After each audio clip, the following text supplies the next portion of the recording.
Hello friends, मैं Manju ma'am अपने YouTube channel Manju Agarwal Sanskrit classes से आप सभी विद्यार्थियों का स्वागत करती हूँ, अभिनंदन करती हूँ। नमो नमः संस्कृतम। दोस्तों, कल की क्लास में हमने मेघदूत खंड काव्य के बारे में संपूर्ण रूप से चर्चा की थी। आज हम मेघदूत की सूक्तियों को लेकर उपस्थित हुए। दोस्तों, हर प्रतियोगी परीक्षाओं में कालिदास के काव्यों से सूक्तियों को भी पूछा जाता है, और जब भी सूक्तियों को पूछा जाता है तो वो सूक्ति देकर उस काव्य का नाम पूछा जाता है कि ये सूक्ति कौन से काव्य से ली गई है, कौन से महाकाव्य से, कौन से नाटक से ली गई है। इस प्रकार से सूक्तियों का की पहचान करनी होती है हमें, और ये पूछा जाता है कि ये सूक्ति किसका कथन है। सूक्तियों के अर्थ को पढ़ेंगे। जब सूक्तियों का अर्थ हमें मालूम हो जाता है तो हम ये पहचान कर पाते हैं कि ये सूक्ति कहाँ से ली होती है। इसलिए हम सबसे पहले उनके अर्थ को जानते हैं और ये समझ लेते हैं कि ये सूक्ति कहाँ से ली है। दोस्तों, यदि कल की क्लास में आपने मेघदूत महाकाव्य के बारे में नहीं देखा है तो हमने वो क्लास पढ़ा के यूट्यूब पे डाल रखी है, आप उनको जाकर देख सकते हैं। और यदि आप चैनल पर नए हो तो प्लीज चैनल को सब्सक्राइब कीजिए और वीडियो को अपने मित्रों तक शेयर भी कीजिए, लाइक कीजिए। तो चलते दोस्तों अपनी मेघदूत की सूक्तियों पर। हमारी पहली सूक्ति है, मेघा लोके भक्ति सुखिनो अपि अन्यथा वृत्ति चेतः कंठाश्लेष प्रणेमी जनि किम पुनः दूर संसस्ते। अर्थात मेघा लोके अर्थात लोके ने संसार में, मेघन बादलों को, अर्थात मेघा लोके भवती सुखिनो अपि अन्यथा वृत्ति चेतः अर्थात मेघ के देख लेने पर, मेघ के अर्थात बादलों के आ जाने पर, सुखीनो अपि अन्यथा जो सुखी भी, अन्यथा वृत्ति चेता अर्थात जो सुखी है, कैसे कैसे सुखी है, कंठाश्लेष प्रणयनी अर्थात ऐसी प्रणयनी, ऐसी प्रियतमा जो अपने प्रिय के कंठ से लगी हुई है, अपने प्रियतम के कंठ से लगी हुई सुखी भी, अन्यथा वृत्ति चेता अन्यथा अर्थात दूसरे प्रकार की वृत्ति हो जाती है, अर्थात उसका मन भी व्याकुल हो जाता है। जने किम पुण्य दूर संस्थे अर्थात तो फिर उस इंसान का क्या कहना है जो अपनी प्रियतमा से दूर है, अपने प्रियतम से दूर है, उस व्यक्ति का तो क्या हाल होता होगा। अर्थात वर्षा ऋतु के आने पर जब बादल आते हैं तो जब सुखी व्यक्ति भी व्याकुल हो जाता है तो उस व्यक्ति का क्या होता होगा, उस व्यक्ति का क्या क्या दशा होती होगी जो अपने प्रियतमा अथवा प्रियतमा से दूर है। इसलिए कौन कह रहा है, यक्ष कह रहा है मेघ से, जब अपना संदेश दे रहा है यक्ष को, मेघ को अपना संदेश दे रहा है यक्षिणी के लिए, तब वो ये बता रहा है कि मेरी और मेरी प्रियतमा की कैसी हालत होती होगी जब आप दिखाई देते हैं। दूसरी है हमारी दोस्तों, अब जैसे इस प्रकार हम मेघालय के बादल, अब बादलों की बात कहाँ पर आई है तो मेघदूत में, तो इस प्रकार हम इस सूक्ति का यदि हमें अर्थ मालूम होगा तो हम पहचान लेंगे कि ये सूक्ति कहाँ से ली हुई है, मेघदूत खंड काव्य से ली हुई है।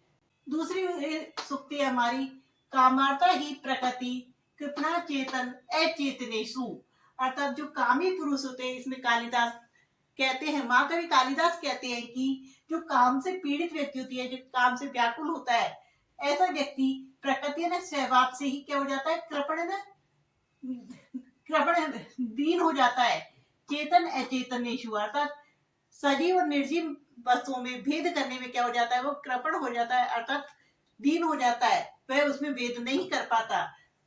जिस प्रकार हमारा जो यक्ष है वो काम से पीड़ित है, अपनी गृहिणी जो यक्षिणी है उसके लिए व्याकुल है, तो वो स्वभाव से क्या हो गया, कृपण हो गया, अर्थात वह भेद नहीं कर पा रहा कि जो मैं संदेश दे रहा है, जिसको वो संदेश दे रहा है, अर्थात मेघ को संदेश दे रहा है, वो चेतन न होकर भी उसे संदेश भिजवा रहा है।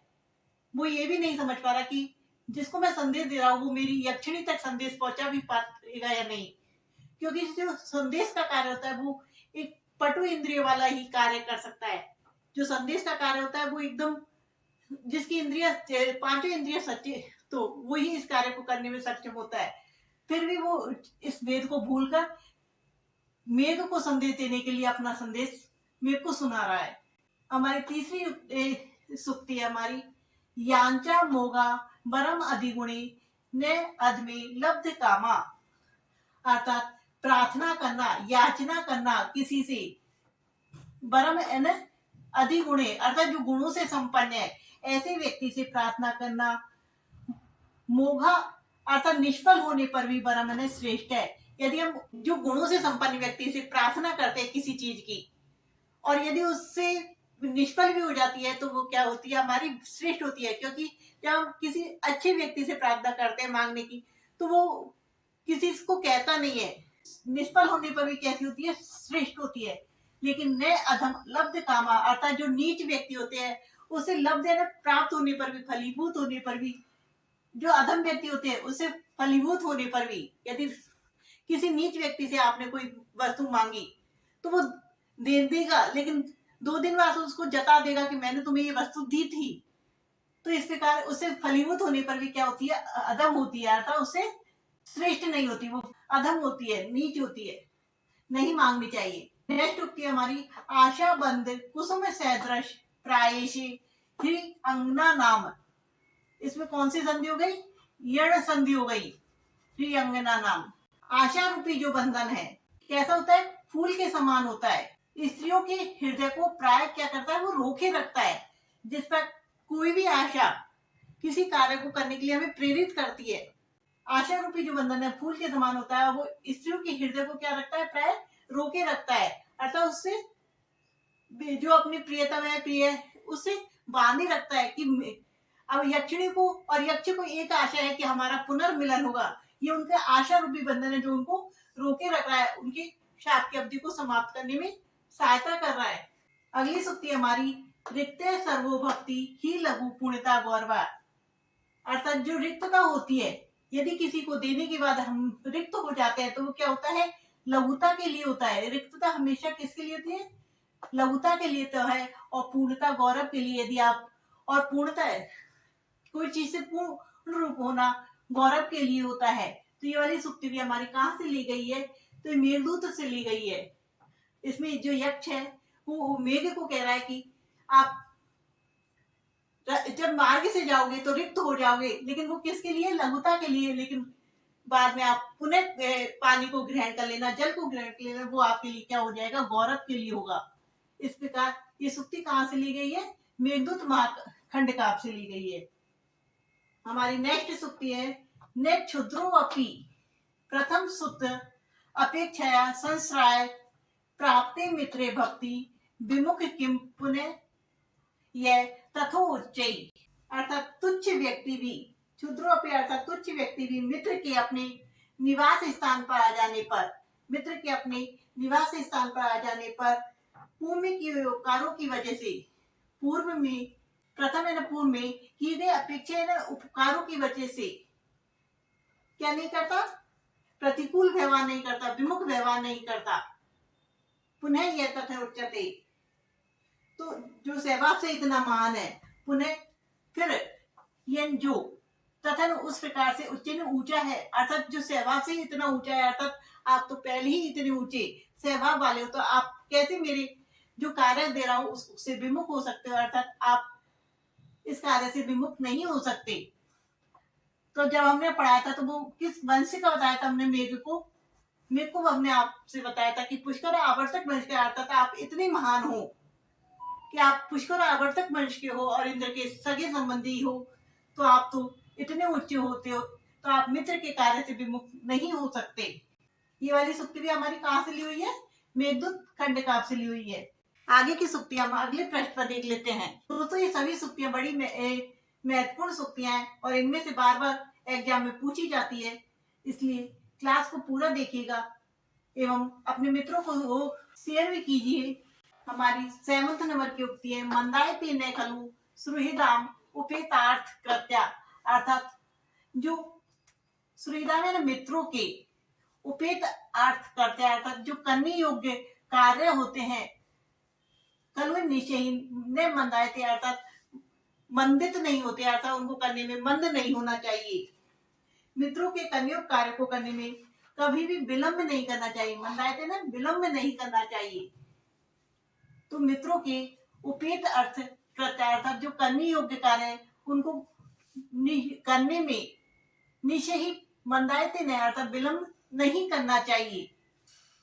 ये कौन कह रहा है? तो ये यक्ष कह रहा है। किससे कह रहा है? मेघ से कह रहा है कि तुम मेरे क्या हो? मित्र के समान है और मित्र के कार्य को करने में कभी विलंब नहीं करना चाहिए।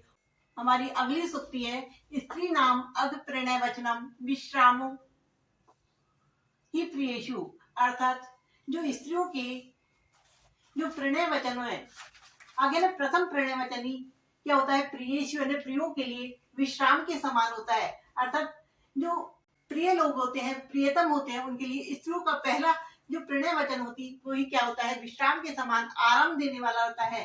हमारी नेक्स्ट सूक्ति है, तो हमारी ये वाली सूक्ति कहाँ से ली गई है? स्त्री नाम अग प्रणय वचनम विश्रामो ही प्रेयसु, कहाँ से ली है? मेघदूत खंड का। आपसे कैसे याद रख सकते हैं कि प्रणय वचन वाली बात कहाँ पर आई है? हमारी प्रणय वचन वाली बात, विश्राम की बात, ये वाली बात कहाँ पर आई है?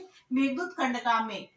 हमारी नेक्स्ट सूक्ति है, नवी सूक्ति, आपन नार्थी प्रशमन फला संबदोही उत्तम मानम, अर्थात ये निश्चय ही उत्तम लोगों की संपत्तियां, अर्थात जो उत्तम लोग हैं उनके जो गुण है, संपत्तियां हैं उनके पास, वो कैसी होती है? आपत्ति में पड़े हुए, अर्थात जो विपत्ति में पड़े हुए उनके कष्टों को प्रशमन समाप्त करने वाली, फल देने वाली, अर्थात उनके कष्टों को दूर करने वाली होती है। ही निश्चय ही उत्तम लोगों की संपत्तियां आपत्ति में पड़े हुए, अर्थात कष्टों में पड़े हुए लोगों के कष्टों को प्रशमन फला, अर्थात समाप्त करने वाली होती है। ये कौन कह रहा है? तो ये सबसे पहले तो मेघदूत की सभी सूक्तियां कौन कह रहा है? मेघदूत में पूरे खंड का कौन बोला है? यक्ष बोला है। और किससे बोला है? मेघ से बोला है। तो इसमें संपूर्ण खंड का आपकी जितनी भी सूक्तियां आती है, यदि आपसे पूछे कि ये की उक्ति किसकी है, तो वो किसकी कहलाएगी? यक्ष की कहलाएगी उक्ति। क्योंकि तो इसमें क्या बोल रहा है? इसमें यक्ष कह रहा है कि आपन नार्थी, अर्थात उत्तम लोग, आप कैसे हो? उत्तम हो। मेघ से कह रहा है कि आप कैसे हो? उत्तम हो, और आपकी जो संपत्तियां है, आपके जो गुण है, वो क्या है? आपत्ति में पड़े हुए, अर्थात मुझ जैसे कष्ट में पड़े हुए लोगों की कष्टों को दूर करने वाली होती है। हमारी नेक्स्ट सूक्ति है, 10वीं सूक्ति हमारी, नित्य गच्छति ऊपरी च दशा चक्रे चक्र नेमी क्रमेण, अर्थात जो क्या है?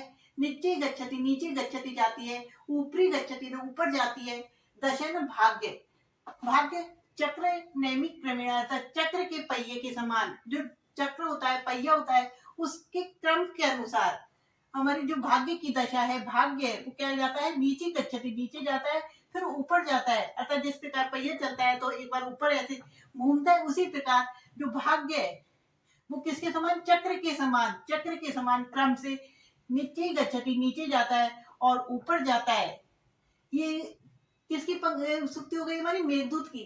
कैसे याद करोगे कि मेघदूत खंड का में जो यक्ष कहाँ रह रहा है? रामगिरी आश्रम में रह रहा है, रामगिरी पर्वत पर रह रहा है। तो वो जो पर्वत है, पर्वत कैसे होते हैं? ऊपर नीचे, उबड़ खाबड़ होते हैं। तो गच्छति, नीचे गच्छति ऊपरी, ऊपर नीचे की बात आ रही है, तो पहाड़ों की बात है। तो पहाड़ों कहाँ की हो गई? मेघदूत खंड का की बात हो गई। तो ये कह रहे हैं, यक्ष कह रहा है, किससे? मेघ से कह रहा है कि मेरी यक्षिणी को मेरा ये संदेश देना कि जो मेरा अपना भाग्य है, ये तो क्या है? चक्र के समान है, वापिस आता है फिर चला जाता है, अर्थात जो हमारे बुरे दिन है वो भी समाप्त हो जाएंगे, इसलिए आप धैर्य बनाए रखना। और दोस्तों इसी के समान एक सूक्ति और आती है, चक्रण पंक्ति गच्छति भाग्य पंक्ति, ये भी इसी के समान आती है। एग्जाम में जब पूछी जाती है तो हम कंफ्यूज हो जाते हैं, इसलिए हमने ये वाली सूक्ति को भी यही ले लिया। और ये सूक्ति कौन से काव्य की है? तो ये स्वप्न वासवदत्ता, जो भास का नाटक है, महाकवि जो भास का नाटक है, नाटक का जो भास है, उनका जो नाटक है स्वप्न वासवदत्ता।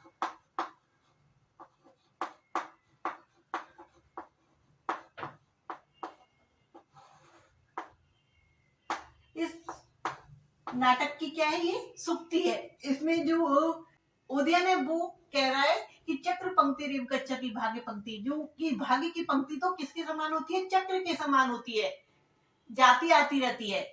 गच्छति जाती है, भाग्य की पंक्ति अर्थात भाग्य की रेखा तो चक्र की पंक्ति के समान चलती है। इस प्रकार ये वाली सूक्ति हमारी स्वप्न वासवदत्ता की, जबकि हमारी ये वाली सूक्ति कहाँ की हो गई? मेघदूत की हो गई।